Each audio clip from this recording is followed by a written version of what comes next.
Hoje nós vamos falar também sobre aquecimento global, com um climatologista que fala que o aquecimento é conversa para boi dormir.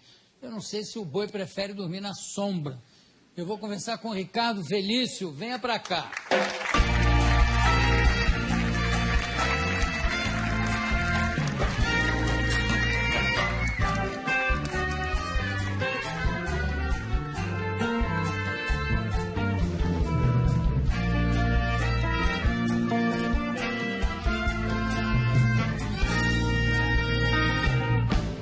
Bom, você é professor do Departamento de Geografia da USP.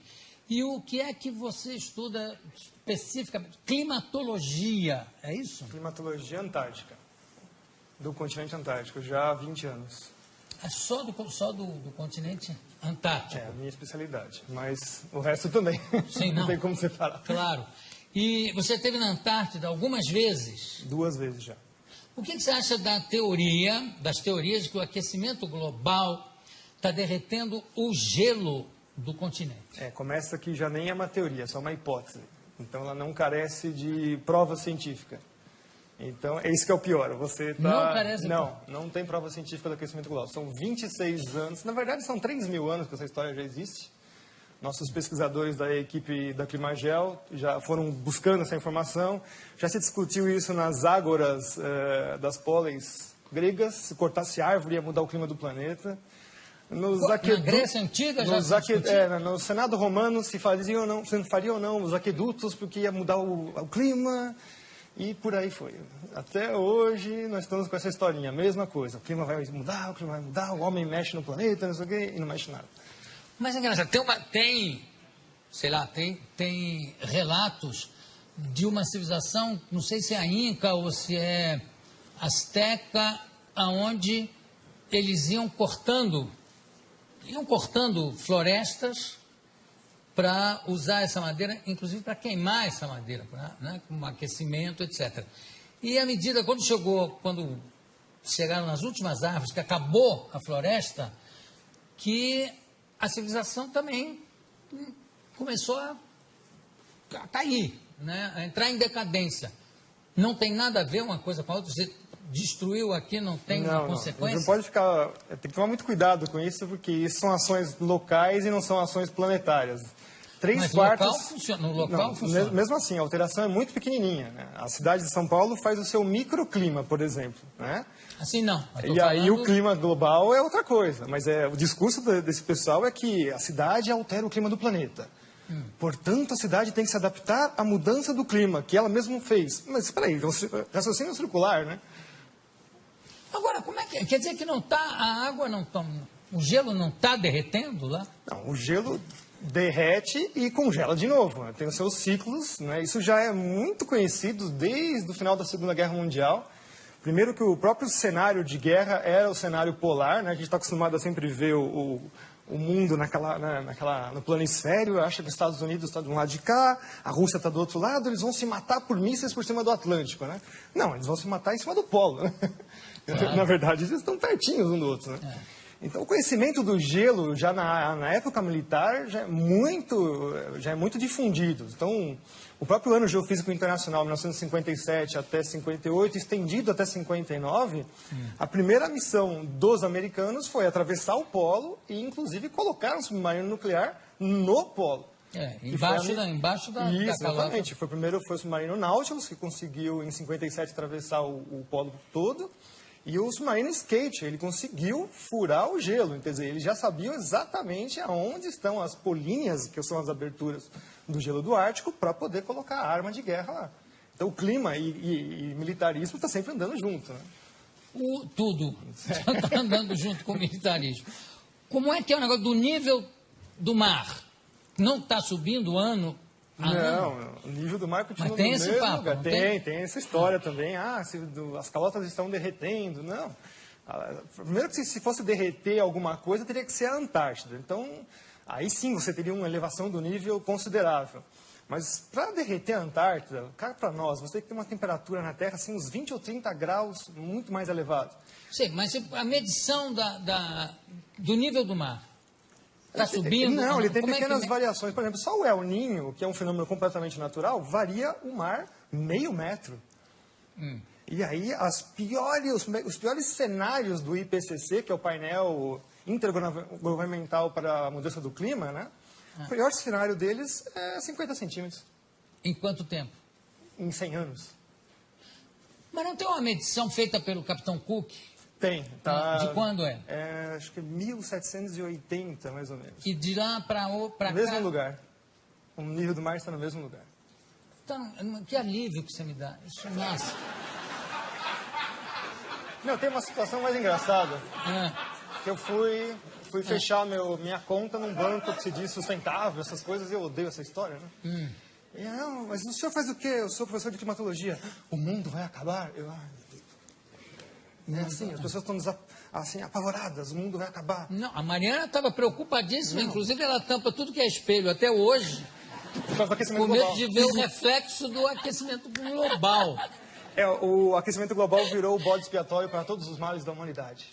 Bom, falando em aquecimento, e a famosa, não é a calota polar, como é o efeito estufa?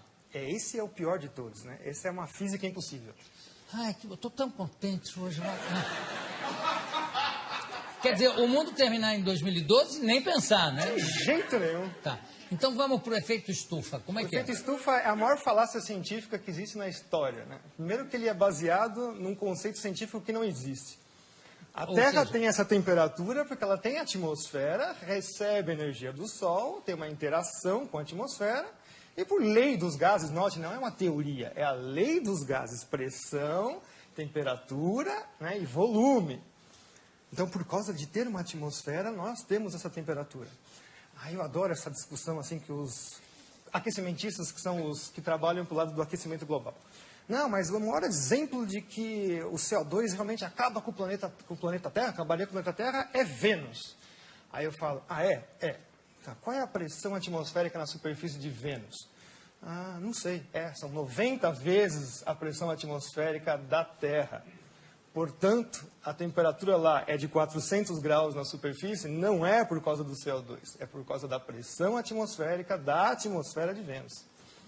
E Vênus também tem o problema da camisa, né? Que deve ter uma certa influência.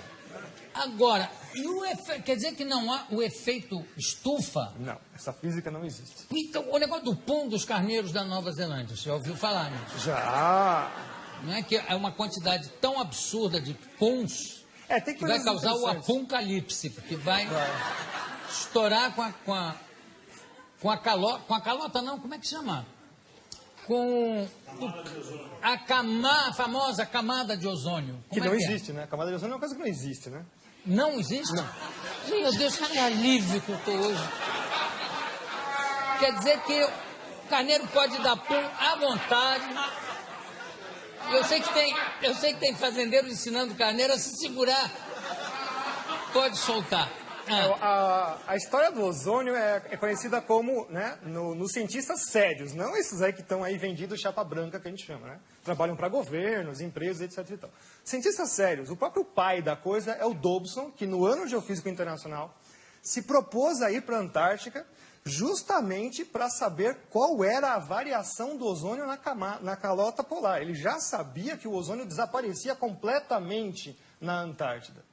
E aí, de lá para cá, os caras desaparecem com essas informações e falam que é o seu desodorante que destrói a camada de ozônio.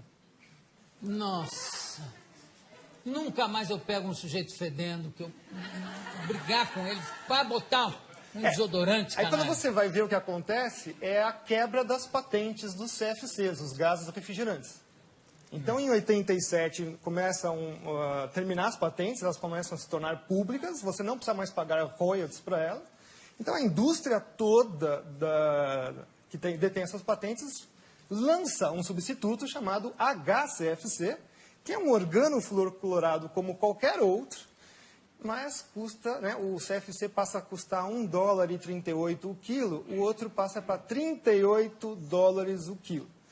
Mas a grande vantagem é que ele não funciona em nenhuma das geladeiras anteriores, ar-condicionado e tudo mais. Então, é extremamente sustentável. Você tem que vender, jogar tudo fora e comprar tudo novo.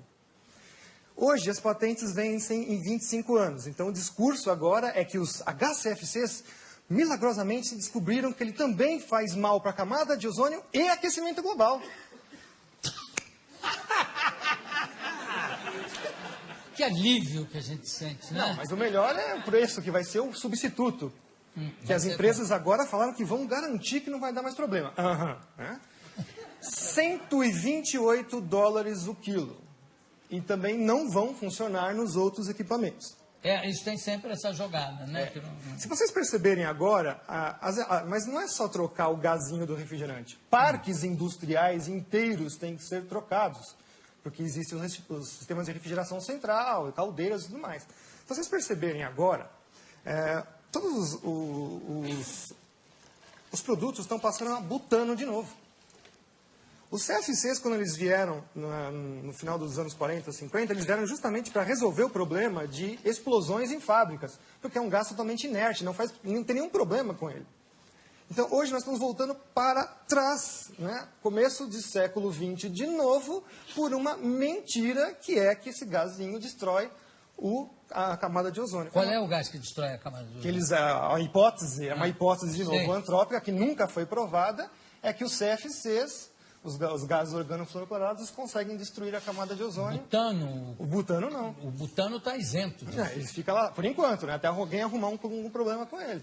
Tem uma coisa que me chama muita atenção, Ricardo, é que sempre que você vê o anúncio de um fenômeno astronômico, a queda de um meteoro, ou um fenômeno geográfico e físico, sempre é assim, a temperatura chegou a não sei quantos graus, que não acontecia desde 1920. A nevasca que aconteceu esse ano não se via desde 1887. Quer dizer que sempre anteriormente, teve alguma coisa pior? Sim, nossa, muito pior.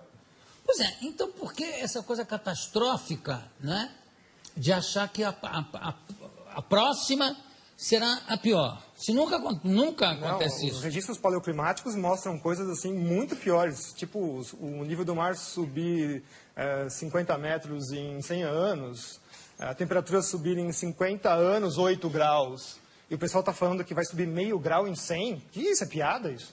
Isso é uma piada. Olha, tem gente já querendo fazer pergunta ali na plateia, não é? Pode fazer, faça. Você disse que esse negócio do aquecimento global não tem nada a ver e tal. E, assim, o meu pai, muitas pessoas mais velhas que eu conheço, dizem que São Paulo, na década de 60, 70, era tipo, conhecido como a terra da garoa, que era muito frio. E hoje, agora, você pega a época do verão, tá um baita calor, um calor insuportável. O que você pode explicar sobre isso? Isso daí é o efeito do clima no local, né? Então, isso não é um efeito global. O caso da garoa, por exemplo, nós tivemos um trabalho científico feito agora em 2009, 2010, mostrando que nos últimos 3 anos ela voltou com a mesma intensidade dos anos 30, 40. Então, na verdade, também a garoa é um fenômeno cíclico. O que carece hoje em dia muito é a observação. Nós temos pouca observação realmente dos fenômenos climáticos dentro da cidade. A gente até fala que é o clima citadino, na verdade, né? Em geral, nós temos também pouca observação. A partir dos anos 90, fechou-se estações meteorológicas no mundo inteiro. O próprio presidente Collor de Mello fechou diversas estações meteorológicas aqui no Brasil também. Então, a gente carece bastante de informação meteorológica em loco. Os satélites medem, mas sempre tem assim um problema de método, enfim, não é uma coisa tão fácil. A influência do desmatamento no clima global? Não existe. Não, infelizmente. Não existe? Não. E no clima local? Mais ou menos. Uma coisa que as pessoas também não sabem... Quer dizer, a Amazônia, então, não é o pulmão Não, do tem mundo? que tomar cuidado. Não, nunca foi. Nunca foi. Nunca foi. Essa teoria já foi derrubada nos anos 80. Já. Não são é nem os a oceanos. pleura, nada? Não, são os oceanos. Eu vou continuar aqui com o Ricardo Augusto, vou mais um bloco com ele, porque meu querido amigo, irmão, Juca de Oliveira, tem uma teoria que eu quero colocar aqui para o professor Ricardo para a gente debater. E também eu já vi que tem mais uma pessoa querendo fazer uma pergunta. Então, nós vamos abrir o próximo bloco com a pergunta dessa pessoa. Podemos continuar? O que vocês acham? Sim! Eu também acho. Vamos lá, por favor, Willem. Tenho aqui ao meu lado o professor Ricardo Augusto Felício, climatologista, estamos falando sobre clima. A gente fechou o último bloco falando para minha desolação que a Amazônia não é o pulmão do mundo. E não tem influência, o desmatamento não tem influência no clima? Tem que tomar cuidado com isso, porque quando eu falo isso, significa que eu estou autorizando a destruir a floresta. Não, de forma... Mas a gente tem que tomar cuidado, porque o aporte do ambientalismo é esse contra as pessoas que falam, negam a hipótese do aquecimento global. Né? Então, você mistura tudo dentro de um saco de gatos. Você fala, tá vendo? Esse cara está autorizando a gente destruir a floresta. Não, a Amazônia está lá, não é para ser destruída. Aliás, eu acho que nem é possível destruir a Amazônia, porque grande parte dela está plantada embaixo, quer dizer, é embaixo d'água, você para chegar na raiz, né? São 6 mil quilômetros desse novo aquífero que descobriram embaixo da Amazônia. Ganha do aquífero Guarani. Recentemente descoberto. Eu não faço ideia do que seja 6 mil quilômetros. Deve ser importantíssimo. Vai ter 6 mil quilômetros. Haja aquífero aí. E o negócio da floresta, como é que é a floresta da chuva? Como é que é? Na verdade, assim, a gente tem que entender que quem manda no planeta são os oceanos. Aí, por acaso, existem continentes. São 3/4 da superfície do planeta com água. Então, a maior parte da troca de massa e energia com a atmosfera é feita com os oceanos. Então, de vez em quando, eles ficam com pena, coitadinho dos continentes, né? Aquela coisinha de nada, joga um pouquinho de água para eles. E se jogar um pouquinho de água para eles, já faz todos os desastres que a gente imagina. Bom, a principal entrada de água para os continentes vem na parte tropical, que são os ventos alísios. Todo mundo já ouviu falar, estudou na escola um monte de vezes isso daí. O próprio Kippen, que é uma das primeiras pessoas que estudou climatologia lá no século XVIII, XIX, né, começando esses estudos, ele falou assim, mas como é que eu vou estudar o clima, que a atmosfera é uma coisa que é invisível, altamente dinâmica e não dá para fazer nada? Bom, ele conseguiu verificar que a vegetação respondia ao clima.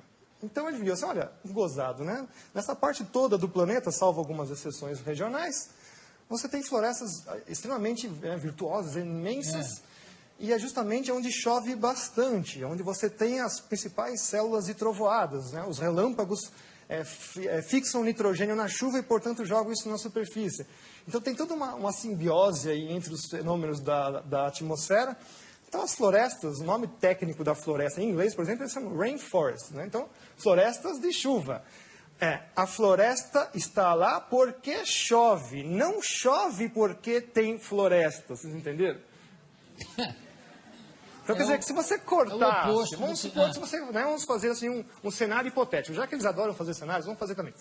Vamos supor que você tira toda a Amazônia de lá. Tira tudo, você tira tudo lá. 20 anos depois, está tudo de novo nascendo. Tudo de novo nascendo. Mas leva 20 anos. 20 anos. Que não é nada na história do planeta. Não, nem um pouco. Quem é que queria fazer uma pergunta ali? Pois não. Estava escutando aí? Legal. Eu sou aluno da USP também, gostaria de saber, o evento Rio+20, que vai vir aqui no Rio de Janeiro, que vai discutir sobre a sustentabilidade, se a ação antrópica não tem tanto a ver assim, ou quase nada a ver com o aquecimento global, buraco na camada de ozônio e o efeito estufa, afinal, o que eles vão discutir na Rio+20? Eles vão discutir como manter as suas colônias na coleira. Hã? Olha, vamos lá. 1492. Chegam aqui e nos convenceram que nós precisávamos de espelhinhos para sobreviver. 1992. 500 anos exatamente, eles vêm com a história da Rio. Né? Todo esse negócio, o mundo está acabando, etc. e tal. Tem os precedentes disso. 1980, então começou com a historinha da camada de ozônio. 1987 se forma o primeiro painel intergovernamental chamado IOTP para a camada de ozônio. 87. 88, o IPCC, que é o painel das mudanças climáticas. 89, cai o Muro de Berlim. Aí você fala, mas o que tem a ver? Tem tudo a ver. É o sistema capitalista se expandindo. E, ao mesmo tempo, quando você tem isso, nossa, metade do efetivo dos cientistas do mundo trabalhavam para a Guerra Fria. Acabou a mamata. Se você for pegar o histórico desses cientistas que trabalham para o aquecimento global hoje, são os mesmos que trabalhavam para todos os desastres atômicos e nucleares e etc. e tal. Então, o que esses cientistas sabiam fazer? Cenários em computadores. Programo e faço cenários. Olha, você joga uma bomba nuclear aqui e faz isso. Olha. Eles só trocaram um negócio chamado guerra termonuclear global por aquecimento global. O Derico queria te fazer uma pergunta. É que ele falou do nível do mar e percebe-se, não na orla toda, mas em alguns pedaços da orla, que o mar está acabando. Quem mora na beira do mar, acabou, não mora mais, né? Sim, sim. As avenidas não existem mais. E não é que não existem e depois volta. O mar pegou e acabou. Então, diminuiu-se a orla, né? Está se chegando, parece que a orla do Brasil está vindo para cá. Qual é o porquê disso? Isso é um fenômeno que já é estudado pela geomorfologia já há muito tempo, chamado, então, agradação e degradação. Então, a gente fala assim, a gente usa a palavra degradação achando, estamos destruindo o planeta. Não, o próprio planeta se mexe, ele vai mudando as suas formas.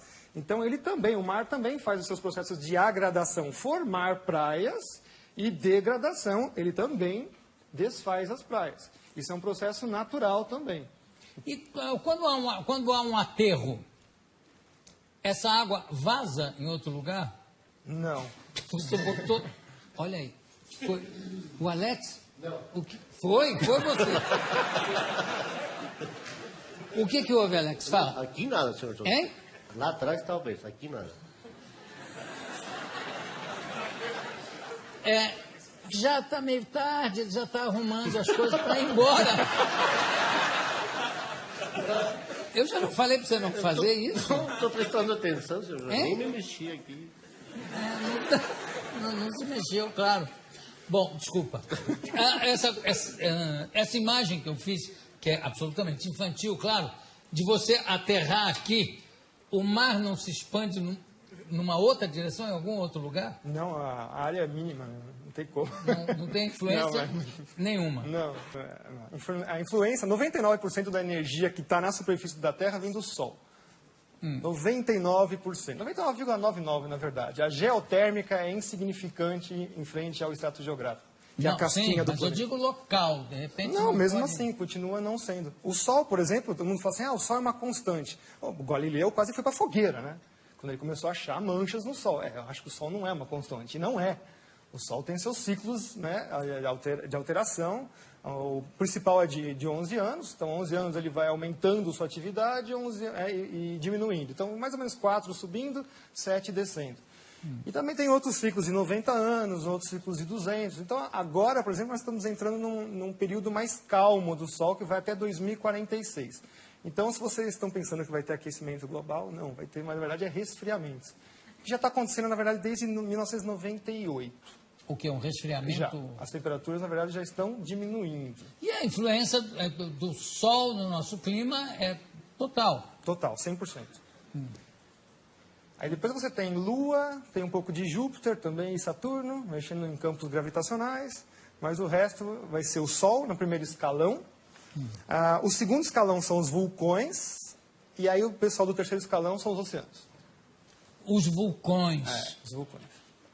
Não tem a ver um pouco com a teoria do Juca? De repente o aquecimento dessa água, que realmente é um grande condutor, Não, de aquecer e pá! Causar um tsunami? Os vulcões têm um problema ao contrário. A resposta deles é negativa, porque eles jogam cinzas vulcânicas na estratosfera, que seria a segunda principal camada da atmosfera. E aí não deixa a energia solar ir para a superfície. Então, quando tem atividade vulcânica em geral, quando assim, intensa, você tem já o próximo verão e inverno mais frios. Krakatoa foi um grande problema, né? O ano seguinte não teve verão. Né? Um vulcão lá no... Depois que ele entrou em atividade, o ano seguinte não teve verão. Tanta cinza vulcânica que ele jogou na estratosfera. Você vê, graças a Deus nós não temos aqui regiões de grandes vulcões, né? Não tem... Mas não tem problema. Em qualquer lugar que eles estiverem, eles... O chileno agora, Você acha o ano graça passado... nisso? Ele acha, né? eu acho, é bonito. Qualquer lugar. O chileno o quê? O vulcão chileno agora, no final do ano, entrou em erupção. Bom, afetou até aqui os Estados do Sul, né? Nossa, até agora o Alex estava derrubando coisa lá. E o El Niño? Você falou do El Niño. Até hoje se fala muito do... O El Niño é um fenômeno bem interessante, totalmente desconhecido, muito complicado, é um fenômeno de alta frequência. Ele às vezes fica 4, 5 meses, desaparece mais uns 15. Polarizado, né? Tem o El Niño Laninha, e às vezes ele fica meio intermediário, não joga nem para um lado nem o outro. Tem Laninha também? Tem Laninha também. E eles também estão atrelados com outro fenômeno chamado oscilação decadal do Pacífico. Esse é um mais longo. E foi descoberto sem querer com a pesca no Pacífico, né? Que os peixes desapareciam durante uma época, depois era uma abundância total de peixe. E aí viam que estava ligado com a temperatura da superfície da água do mar. Então, o Pacífico ele tem uma polaridade de estar mais frio e mais quente, muito próxima à oscilação do Sol. E tinha que ser, né? A gente sempre esquece, o Pacífico é 1/3 do tamanho da Terra. 1/3 do tamanho da Terra é o Pacífico. Bom, eu acho que a gente vai dormir ou mais tranquilo ou mais preocupado depois da conversa aqui com o Ricardo Augusto Felício. Professor, muitíssimo obrigado pela sua presença. Obrigado a todos vocês aqui também. E daqui a pouco a gente volta.